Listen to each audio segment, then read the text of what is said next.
214C 177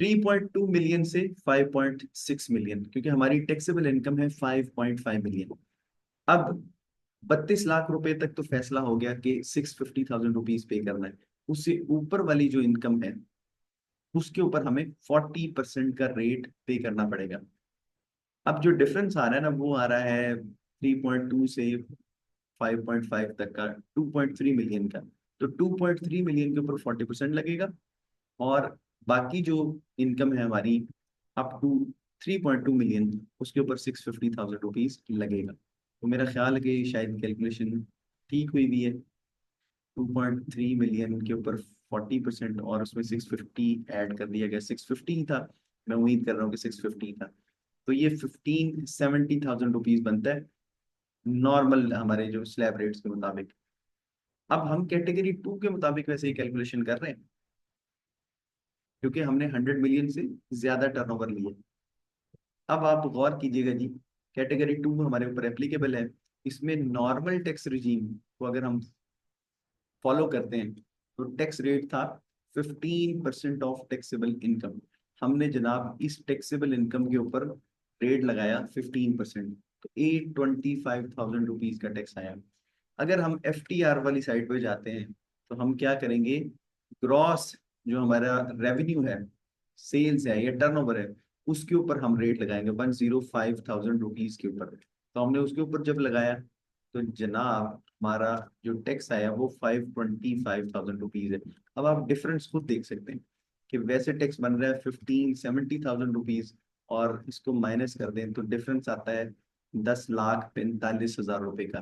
तकरीबन 1 million रुपए का फर्क आ गया, आपका टैक्स कम हो चुका है। वैसे इसमें ये है कि आपका जो एडजस्टेबल टैक्सेस वगैरह भी हैं, लेकिन इसमें मिनिमम टैक्स का भी खतरा होता है। सेक्शन 153 वगैरह इन्वॉल्व हो जाए तो आपको पता है फिर वो difference of minimum tax chargeable वगैरह भी निकल आता है।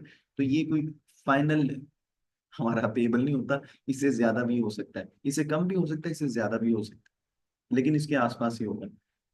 इस सूरत में क्या है, हमारा टैक्स सिर्फ 525,000 रुपीज बनेगा, जो कि खासा कम है। आप देखें 10 लाख रुपए का अगर आपको बेनिफिट मिल जाए और वो भी लीगल वे में, तो इससे अच्छा कुछ भी नहीं हो सकता। इस तरह के छोटे छोटे पॉइंट्स हम इंशाल्लाह डिस्कस करते रहेंगे, आपको अवेयरनेस देते रहेंगे, हम सिखाते रहेंगे, आप सीखते रहें। अपना ख्याल रखें। कोई भी क्वेश्चन हो आप कमेंट्स में पूछ सकते हैं। इंशाल्लाह फिर किसी नए सेक्शन के साथ आपके साथ मुलाकात होगी, तब तक के लिए अल्लाह हाफिज।